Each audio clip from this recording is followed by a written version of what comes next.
Welcome in, everybody. It is Main Street today. What's going on around the mid-state? We got all of the news that is news and some old stuff because it is Throwback Thursday. Did you graduate or go to Lipscomb University? Maybe you went to Lipscomb Elementary. Maybe you're part of the Lipscomb family that's kind of out a ways. We're going to kick off talking a little bit about the history of Lipscomb University. When I went to college down at, it was Northeast Louisiana University, NLU, and now it's ULM, University of Louisiana, Monroe. I worked, my school on-campus job was working in the archives. And my job was to get old letters that had been sent in the parish or whatever, and to transcribe them and, look at the handwriting and transcribe those and type them up so that we could put them on record. It was the coolest job I ever had, and it really awakened my love of history. And I thought, this is very cool because let's start in the archives at Lipscomb University for Throwback Thursday.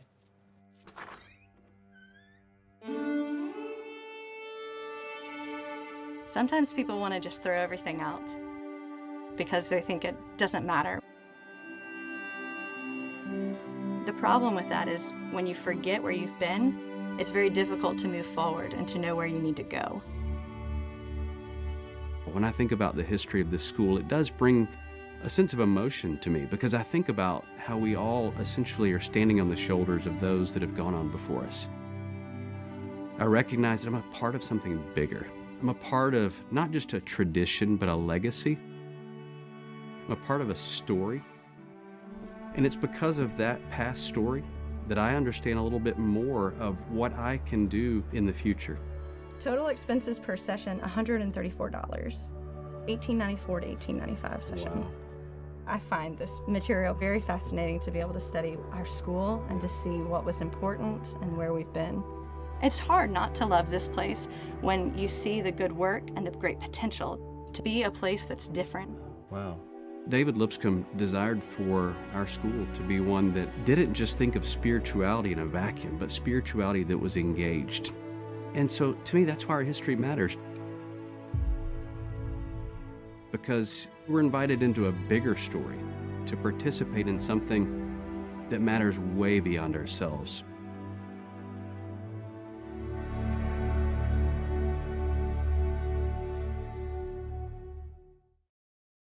I thought that was pretty darn fascinating, didn't you? And I love all of the history for all of the universities that are here. And each week on Throwback Thursday, we're going to be looking at some of those schools and what it means. And if you are part of the Middle Tennessee Electrical Cooperative, this magazine this month had a very cool thing about the Tennessee Presidential Trail and the presidential homes you could visit, including, of course, we know the Hermitage with Andrew Jackson, but James K. Polk, his home, and also Andrew Johnson up in Greenville, Tennessee. Kind of a neat little thing that if you're looking for some inexpensive ways to get your kid involved and maybe study a little history, maybe you just want to go and have a picnic on the grounds of a place that had a lot of history take place. You can find out more. Check out if you have Middle Tennessee Electrical Cooperative, you can get their magazine this month. And if not, just stay tuned because we'll be pulling that story out for future Throwback Thursdays. It's hunting season, and I bet you didn't know there's land all over Tennessee where you can hunt. It is government land, it's Tennessee state land, and they do allow you to hunt. There are some things that you need to check into first, though. Did you know you could hunt on U.S. Army Corps of Engineers property? The area between the shoreline and the private boundary is public property for everyone to enjoy. For safety reasons, there are certain restrictions on where you can hunt. Contact your local Corps of Engineers office to learn more about suitable hunting areas. Remember to always leave a plan of where you will be hunting with a friend or family member. Be aware of your surroundings when hunting and obey all state and local hunting laws. That's so important. I don't know how many people say, well, I'm just going to get out, I'm just going to enjoy nature, and they don't tell anyone.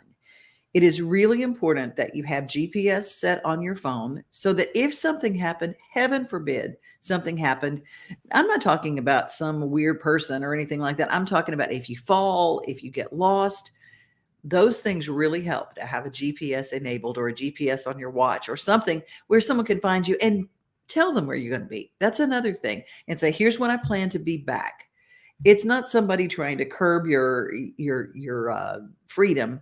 It's literally people who care about you. And we're better off with that. And we're also better together. We're going to talk a little bit about Cheatham County right now, where Dave Gould this morning was announcing the winners of the Main Street Awards in Cheatham County for the connection. Today we're going to talk about vaping in our schools. Vaping has become one of the most popular forms of substances used amongst our young people today. Despite it being illegal to sell to anyone under the age of 21, growing evidence of its health risk and harms. According to the CDC's National Youth Tobacco Survey, 1 in 5 high school students have reported using vapes in the past year. With ample advertising geared toward teens and youth adults, the availability of bright-colored vape pens and thousands of flavors to choose from, the expectation is the trend will continue. Why is vaping so popular? Most vapes are discreet, easy to hide, and generally seen as cool and relatively harmless.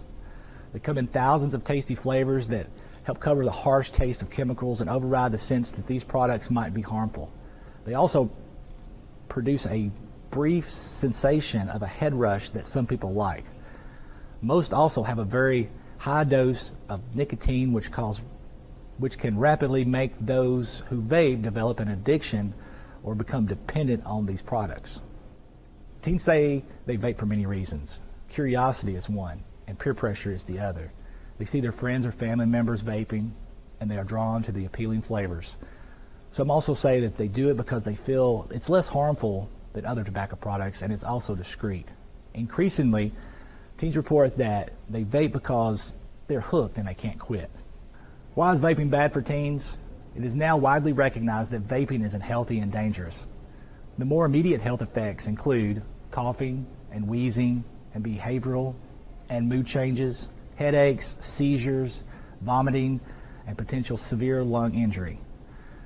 Vaping also have negative effects on teens' attention, learning, mood, impulse control, in ways that can affect them in school, sports, and social situations. Nearly all vaping products contain nicotine. People who vape can quickly become addicted and are increasingly at risk of starting to smoke cigarettes and other addictive products. Ingesting high doses of nicotine can lead to nicotine toxicity, which can lead to severe cases and can give rise to seizures as well as nausea, vomiting, diarrhea, excessive salivation, dizziness, respiratory failure, coma, and paralysis.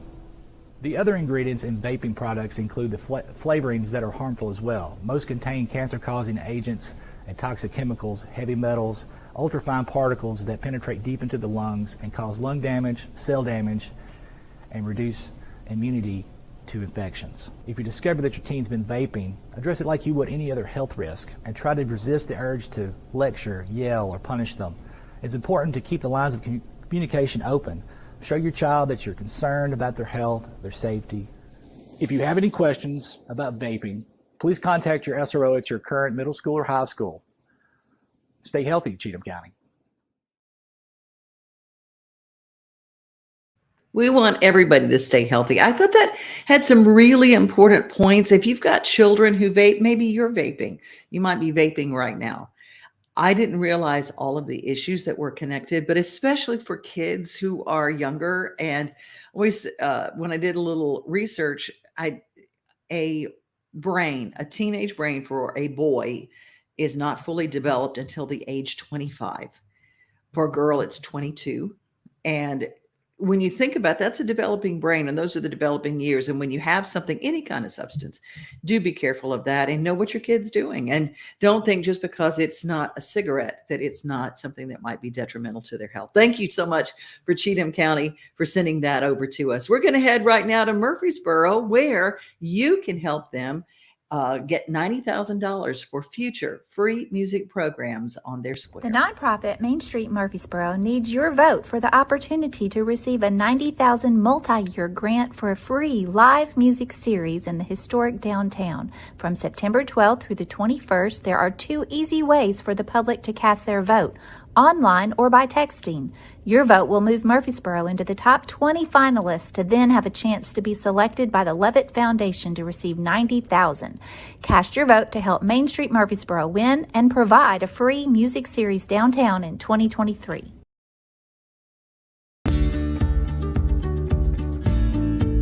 Hello, my name is Gene Garcia. I'm the Outreach Director for Adult and Teen Challenge Murfreesboro. Adult and Teen Challenge is an 8-month program with a 4-month mandatory re-entry. At this program, men are going to learn life coping skills through biblical principles. Our main objective of this program is not just to get someone off of drugs, but to teach them a whole new way of life. Through this program, there'll be a work program that'll teach job acquisition support. There will be budget training, and there will also be church services that we'll go to weekly. If you would like to come to this program or got questions about the program, please call me. I can be reached at 615-624-7878. I could be emailed at gene@atctn.org. And our website for more information is atctn.org. Thank you and God bless you. If you saw yesterday's program, Gene was talking about a gala coming up in October that you can be a part of if you're a business and you want to support the good work that they do. Speaking of good work, there really isn't anything better than Meals on Wheels. I mean, there are a lot of great programs, but Meals on Wheels is one that's near and dear to my heart because loneliness for our seniors it's huge, and it's a huge problem. And our interaction and our connection with people affects our health. And that's why it was during our hideaway, during our lockdown, whatever you want to call it, it really affected so much more.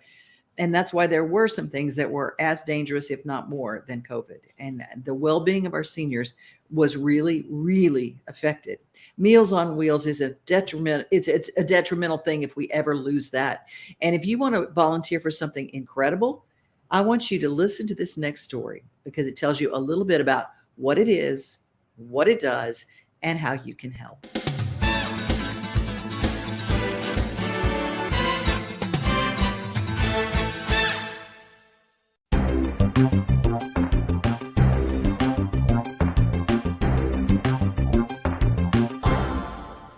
A hot meal and a good friend are 2 of life's greatest enjoyments. Meals on Wheels has been providing both for more than 40 years.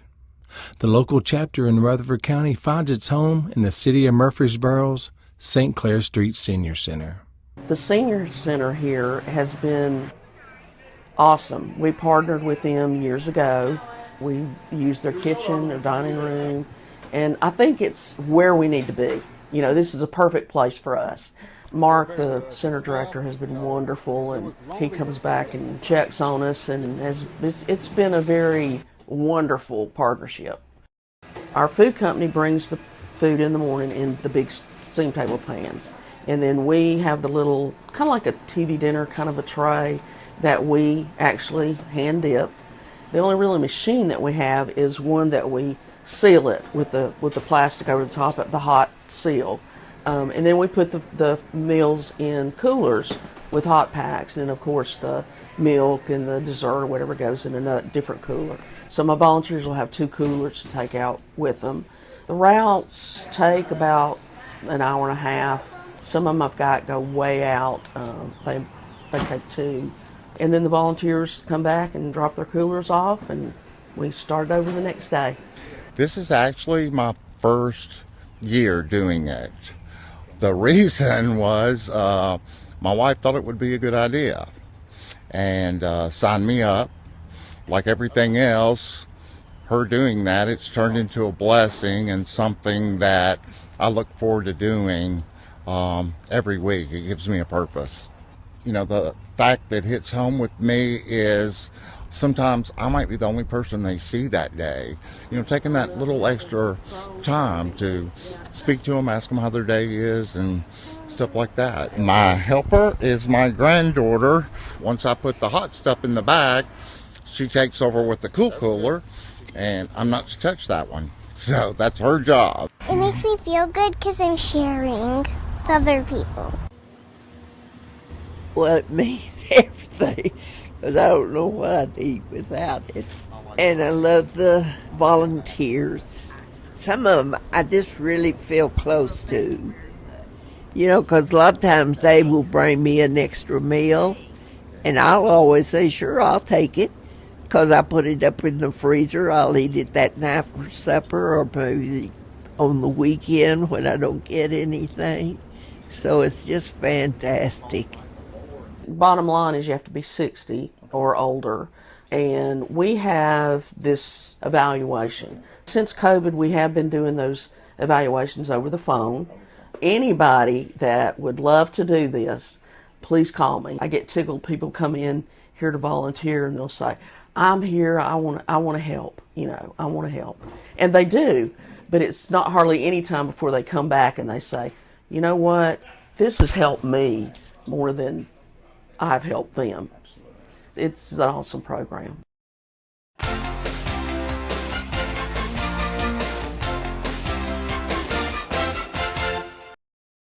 Mid-Cumberland Meals on Wheels. You can check mealsonwheels.org and find out where they are in your area. There, another thing is that when people retire, there are a lot of studies that their health starts failing and things because they don't have purpose. Can you imagine the purpose this it will give you? If you are a senior who drives and you've just retired and you're going, I want to be part of something bigger than me. Well, guess what? Meals on Wheels is a great program. There is no downside. There is a great book and a movie that has been around for a long time, and a lot of school children have to read it. Not have to read it. It's part of the curriculum. I know in Tennessee, for a lot of schools, it's part of the public school curriculum. It's called the Dot Book. And here's a little trailer to tell you what Dot Book is about. And then we're going to go to Clovercroft Elementary and see what those kids are doing to celebrate the Dot.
Happy Dot Day! Students today are dressed up in their Dot outfits. We've got teachers passing out Dot stickers. We've got all the hallways decorated with their different Dot projects. There is a live collaborative mural happening in the hallway that students are working on together. Collaboration is truly the spirit of Dot Day. Students from all over the globe are studying the book The Dot and making Dot artworks. It's a great way for us to connect and celebrate creativity. Happy Dot Day! Hi, my name's Jules and I'm in 4th grade. It's Dot Day here at Clovercroft. We dress up in dots. And we make dot pictures before every dot. My name's Emery, and I am in kindergarten, and I like the lines that's all over and the dots. The story of the dot has so many amazing lessons. It's about a student who is not believing in herself. She doesn't think she's a good artist. Her art teacher encourages her just to start with something simple, just make a mark. She realizes that art can come from things that are small, just like a dot. She becomes a fantastic artist. The story's all about growth. It's about self-confidence. It's about kindness. It's about encouraging others. It's about so many great lessons.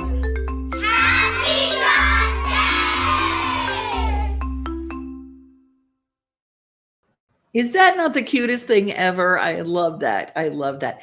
That's another thing that getting involved in our community is reading and reading to kids and being part of something like our public library system, which is incredible in Middle Tennessee, starting at Nashville Public Library, or being a reader in a classroom to help a teacher out. So maybe you have some extra time on your hands and you could go to a classroom and read to kids. Check with your local schools to see if there's a reading program. I used to go to Aiken Elementary, Miss Frida's Fabulous Frogs, and they gave me a cute little stuffed frog with Velcro, and I love it until one of my dogs decided it was the coolest dog toy in the world. But I will never forget the memory of Miss Frida and her fabulous frogs.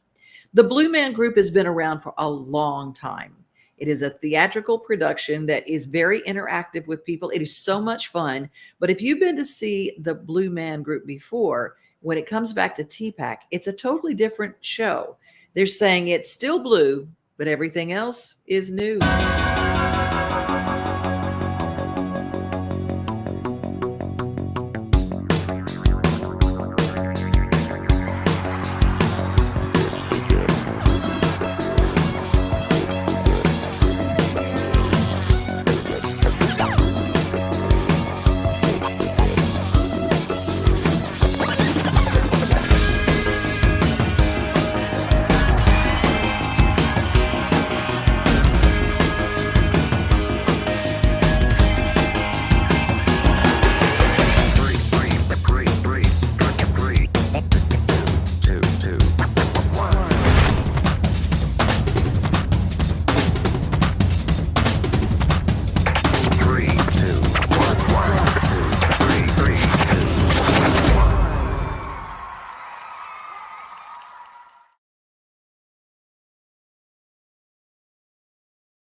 I don't know about you, but the Tennessee Performing Arts Center has a great season. And if you don't know what's going on at TPAC, just go to tpac.org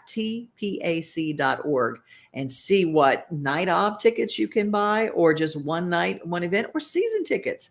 It's a great buy that you can be a part of. Let's see who's to check in with some of the people who joined us today. Michelle has joined us. Hi, Michelle, sweetheart. And Suzanne and Mark in Alabama. Leslie, good to have you here today. James, Bull Snot love at you. Well, Bull Snot to you too. Bull Snot is the company that he has with some great cleaning products. And Michelle, got to go back to work. Well, we're glad to have you. That's why the cool thing about our show is we stick around. If you miss something, you go, hey, I want to see that story about Dale Hollow Lake and the record smallmouth bass that they had. You can join us later and just come back and fast forward. Once our show is finished live, you can pause it, you can go back and see it, and you can always share it. And speaking of, let's head to Dale Hollow Lake. And if you don't know about what's going on in hunting and fishing, you can follow Larry Woody's column in all of our Main Street publications.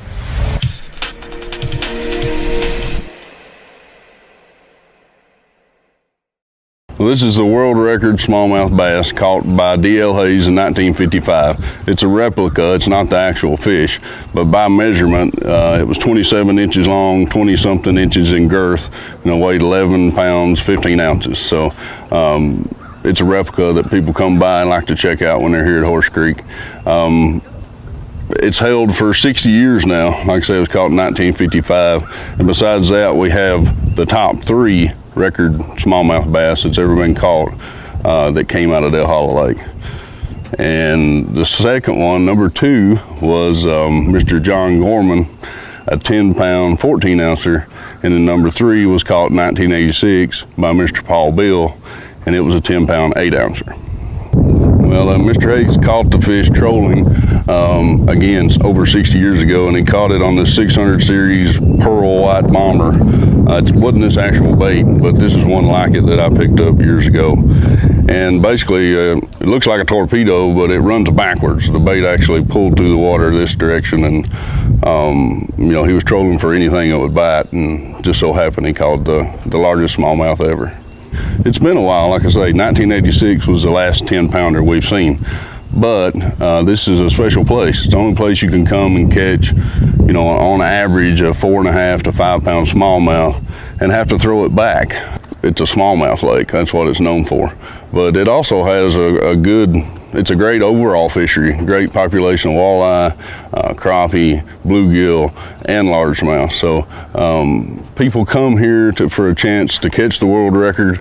It hasn't been broken yet, and like I say, we had the top 3. So that's why they come here a lot. But we also have fishermen in the springtime that come to panfish, catfish. It's just a beautiful lake and a great fishery overall. I want to reiterate how special this lake is as far as smallmouth bass goes, and I think you have to contribute that to the Tennessee Wildlife Resources Agency for instituting the slot limit about 18 years ago. Before then, we saw in the mid-90s, we saw a 19-inch fish be the largest you would see, weighed in a lot of 17s in a tournament. Now, guys are upset because they're catching 20-inch, 4.5 pound smallmouth and can't take them to the scales because we have a 21-inch size limit here. But it's not about tournament fishing. It's about recreational fishing. It's about all the people that come here and support the marinas and the local community to have a chance at catching a trophy smallmouth bass. And that's what those regulations have done for us and what makes this lake so special.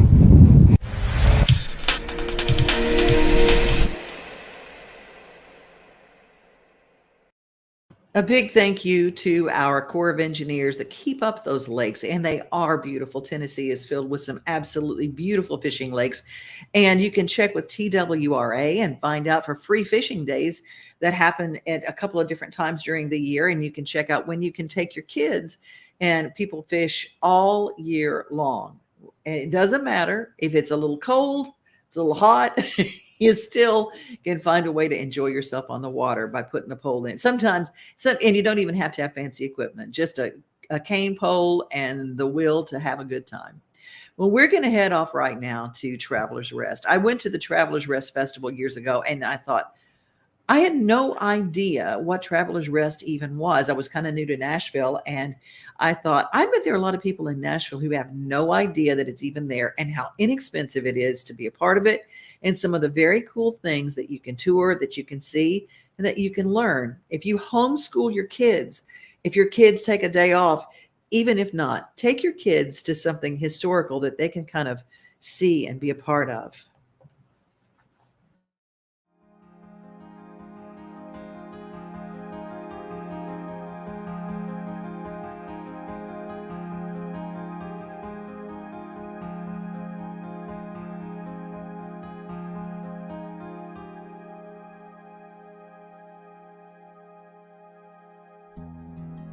Weaving is the art of creating fabric through a combination of warp and weft.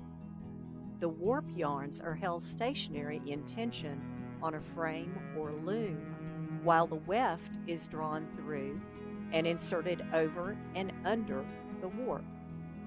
Fabric was created through an organic process of growing either flax or cotton or shearing the sheep for wool. Using very labor-intensive methods, the raw materials would be harvested and processed, then spun into either linen, cotton, or wool thread.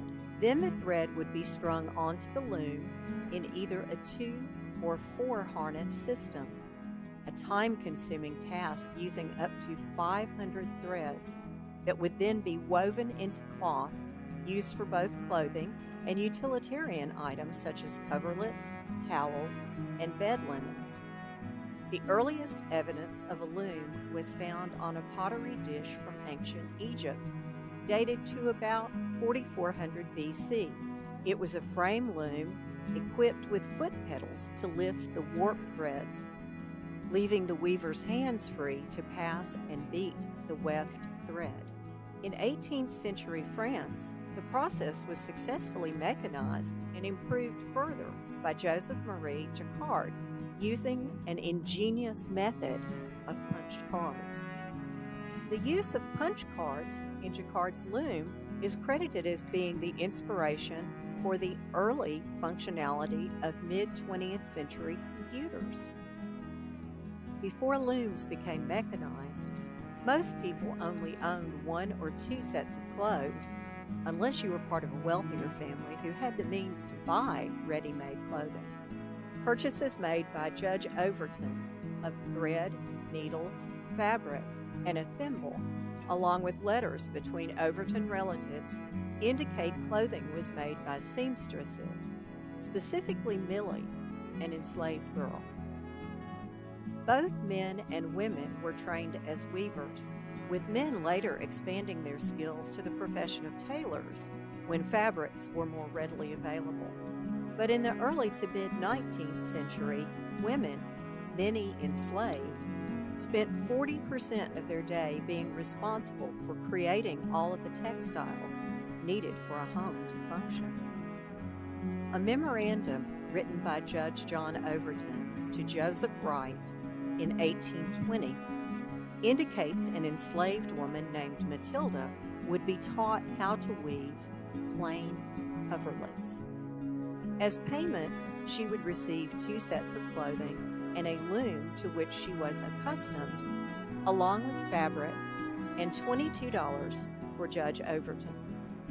Matilda's role over time in the Traveler's Rest economy may well have included being hired out, producing items for sale, and making cloth for all the residents of the property.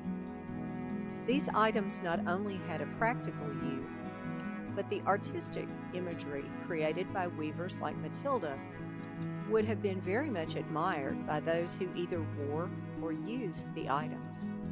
The historic structure known today as the Weaving House contains an historic loom and many of the implements Matilda would have used for the weaving process. Traveler's Rest loom, made of elm and poplar, was found near Ashland City, Tennessee, and dates from the early 1800s. The loom is referred to as a barn loom because it is constructed of large wooden beams with mortise and tenon joints and pegs as fasteners, much like what one sees in the framing of a barn. Telling the story of all the individuals who lived and worked on the historic landscape is an ongoing goal of Traveler's Rest, along with the preservation efforts provided by the National Society of the Colonial Dames of America in the state of Tennessee since 1954. The story of Matilda shows how weaving not only is a practical utility, but is also a means of artistic expression since its ancient inception through to her time and even into the present day.